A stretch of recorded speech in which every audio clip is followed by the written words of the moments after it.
30 menit kemudian, datanglah Bunda dengan sosok lelaki itu. Di situ, Bunda menangis histeris. Dia khawatir tentang keadaan saya. Saya pun mencoba menenangkan Bunda pada malam hari itu. Dan juga lelaki tersebut meminta maaf. Dia mengaku salah karena telah mencederai saya pada malam hari itu. Tetapi Bunda tetap menangis. Dia sangat khawatir dengan kondisi saya pada malam itu. Bunda mencium dan memelukku sambil menangis. Dia juga bilang bahwa dialah yang salah telah memaksaku pulang di saat hujan deras. Dan pada malam hari itu pun, setelah semuanya selesai, saya pun memaksa untuk pulang ke rumah. Tetapi lelaki itu tidak mengizinkan saya. Katanya saya harus menginap di rumah sakit itu malam ini. Saya menolak karena menurut saya sudah tidak ada apa-apa dan saya baik-baik saja. Saya juga meminta kepada Bunda untuk segera menyelesaikan pembiayaan di rumah sakit pada malam itu. Karena saya memang benar-benar ingin pulang dan tinggal di rumah, tidak mau tinggal di rumah sakit. Saya dengan Bunda pun keluar dari rumah sakit itu. Tetapi ketika Bunda ingin membayar semua tagihannya, ternyata tagihan rumah sakit itu sudah dibayar sepenuhnya oleh lelaki itu. Lelaki itu bilang bahwa ini adalah tanggung jawabnya dan dialah yang harus menyelesaikan semua. Dan dia juga mengantarkan kami pulang ke rumah pada malam hari itu. Di sepanjang perjalanan dia tetap meminta maaf kepada ibunda saya dan juga saya. Bagi saya itu adalah kecelakaan dan tidak ada seorang pun yang tahu. Karena itu adalah sudah takdir dari Tuhan. Bunda pun memeluk saya dengan erat dan dia bangga karena saya bisa mengikhlaskan semuanya dan bisa memaafkan kesalahan orang. Rumah saya tidak jauh dari rumah sakit itu. Kira-kira 30 menit sudah sampai ke rumah saya. Dan turunlah kami dari mobilnya. Karena sudah malam, Bunda pun tidak mengizinkan lelaki itu masuk ke dalam rumah. Dan Bunda juga berterima kasih kepada dia karena dia sudah bertanggung jawab dan sudah mengantarkan kami pulang ke rumah.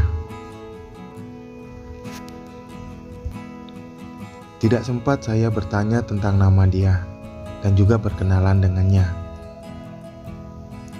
Dan dia pun pergi karena waktu sudah larut malam. Keesokan harinya, Bunda tidak pergi mengajar ke sekolah. Dia memilih menjagaku di rumah karena keadaanku masih belum sepenuhnya baik. Dia memasakkanku bubur dan juga makanan-makanan enak kesukaan saya pada pagi itu. Tiba-tiba terdengarlah suara mobil berhenti di depan rumah dan mengetuk pintu rumah saya. Bunda pun keluar dan membuka pintu. Ternyata lelaki kemarin yang menobrak saya, dia datang ke rumah dengan membawakan oleh-oleh. Dia bilang ingin menjenguk saya dan bertanya tentang keadaan saya pagi itu. Dan di situ dia memperkenalkan diri kepada keluarga kami. Namanya Yusuf, 47 tahun. Bunda pun bertanya kenapa sepagi ini datang ke rumah. Dia risau dan dia khawatir tentang keadaan saya. Jadi dia datang ke rumah menyempatkan diri sebelum dia berangkat kerja untuk menjenguk saya dan melihat kondisi saya, apakah saya baik-baik saja. Pada saat itu, kami tidak tahu apa pekerjaan dia, tetapi sepertinya dia tahu sekali tentang masalah kesehatan, karena dari caranya mengecek tubuh saya tahu sepertinya dia adalah seorang dokter.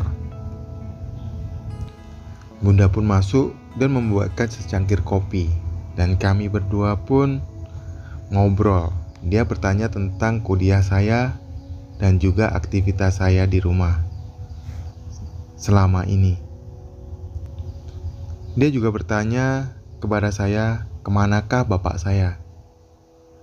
Saya bilang bahwa saya ini adalah anak yatim, dan saya ditinggalkan orang tua saya sejak usia 10 tahun. Ayah saya meninggal karena dia kecelakaan. Di situ pun dia kaget. Dan dia juga meminta maaf karena bertanya tentang hal pribadi kehidupan saya. Dan akhirnya Bunda pun datang membawakan secangkir kopi. Diminumlah pagi itu kopi hangat racikan Bunda saya. Dia juga sempat memuji minuman yang dibuat oleh Bunda saya pagi itu. Bunda saya pun sepertinya tersipu malu mendengar pujian dari Om Yusuf. Dan di pagi itu sekali lagi dia meminta maaf atas kejadian semalam yang menimpa saya. Bunda saya juga sudah bilang bahwa dia tidak apa-apa dan sudah melupakan kejadian semalam itu, karena itu murni kecelakaan dan tidak ada satu orang pun yang menginginkannya. Mendengar perkataan Bunda seperti itu, saya melihat raut wajah Om Yusuf sepertinya lega dan bahagia.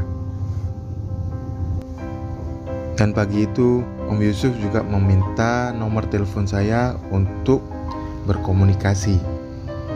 Saya pun memberikannya, karena saya rasa Om Yusuf ini orangnya baik dan juga bertanggung jawab. Dan dia juga memberikan kartu namanya kepada Bunda. Benar dugaan saya bahwa Om Yusuf ini adalah seorang dokter, karena kartu namanya bertulis gelar dokter di depannya.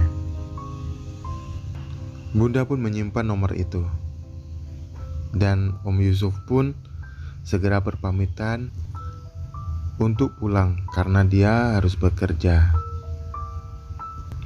Dan kami pun mempersilahkannya dan juga berterima kasih tentang perhatiannya kepada saya, yang sudah menyempatkan waktu paginya untuk menjenguk saya pada pagi hari itu. Tidak sempat kami mengajaknya untuk sarapan pagi pada pagi hari itu, karena dia rupanya dan terlihat terburu-buru sekali untuk berangkat ke rumah sakit. Pada pagi hari itu, saya juga merasa bosan di rumah. Saya ingin keluar rumah untuk jalan-jalan dan menghirup udara pagi. Tapi Bunda marah. Dia tidak mengizinkan saya untuk keluar rumah sampai saya sehat. Perhatiannya membuat aku sangat kagum dan rindu dengan kasih sayang Bunda, karena Bundalah yang bisa mengerti keadaanku dan juga memberikan kasih sayang terbaiknya untuk merawatku hingga aku besar saat ini. Sore itu saya mendapatkan sebuah telepon yang tidak saya kenal nomornya. Saya pun mengangkat. Ternyata itu adalah nomor Om Yusuf yang menelpon saya. Dia bertanya tentang kabar saya pada sore hari itu. Dan dia juga memberitahukan bahwa itu adalah nomor miliknya. Dia mengasih tahu saya kalau suatu waktu terjadi apa-apa tentang keadaan saya, saya boleh terus menelponnya. Dan nama Om Yusuf pun saya simpan di dalam kontak HP saya. Sore itu Bunda masakan banyak sekali untuk makan malam kami. Beraneka ragam makanan tersaji di meja makan malam itu. Tapi sebelum makan kami pun bersiap-siap untuk sholat jamaah pada malam hari itu. Dan terdengarlah suara ketukan pintu dari ruang tamu. Setelah saya membukanya, rupanya Om Yusuf datang lagi ke rumah. Dia menyempatkan diri pulang dari rumah sakit singgah ke rumah saya untuk melihat sekali lagi kondisi saya. Saya pun senang. Dalam hati saya bertanya, Om Yusuf ini perhatian sekali sama saya dibandingkan mungkin orang lain yang sudah selesai minta maaf dan dia tidak akan kembali lagi. Tetapi Om Yusuf kerap kali menghubungi saya dan juga datang ke rumah saya pada hari itu. Bunda pun keluar dan dia juga kaget kalau Om Yusuf datang lagi ke rumah pada malam hari itu. Tidak segan-segan Bunda pun mengajak Om Yusuf masuk sekali dan makan malam pada malam hari itu. Om Yusuf melihat masakan yang banyak sekali di meja makan pada malam hari itu. Dia bertanya, ada pesta apakah? Tapi Bunda menjawab, dia memasak semua masakan kesukaan saya pada malam hari itu. Karena saya sedang sakit. Tertawalah kami bertiga di situ. Om Yusuf juga memuji masakan Bunda saya. Masakannya enak. Saya terus menjawab, kalau masakan Bunda adalah masakan nomor 1 di dunia dan tiada tandingannya. Om Yusuf pun tertawa dan tersipu malu. Kehadirannya malam itu membuat kami semakin akrab dengan canda dan tawa yang dikeluarkan oleh masing-masing. Dan Om Yusuf ini juga tipe orang yang humoris dan juga perhatian. Setelah makan malam, Om Yusuf pun berpamitan untuk segera pulang. Dia memelukku dan juga memberikanku sejumlah uang. Katanya untuk biaya perobatanku di rumah. Dan bundaku sempat menolak karena tidak perlu sampai mengasih uang kepada saya. Kata Bunda, dengan kedatangan Om Yusuf pun kami sudah merasa senang dan merasa diperhatikan. Tapi Om Yusuf tetap memberikan uang itu kepada saya dengan memaksa. Katanya uang ini tidak seberapa dibandingkan saya ketinggalan pelajaran saya di kampus. Dan saya pun berterima kasih kepada Om Yusuf sudah meluangkan waktunya pagi dan malam untuk datang ke rumah menjenguk saya. Dia pun segera pulang dan berpamitan kepada Bunda.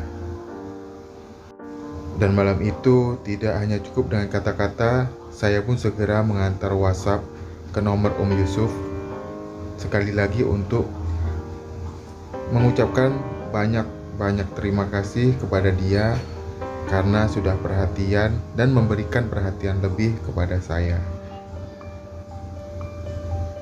Sejak malam itu, kami pun rajin berkomunikasi melalui WhatsApp.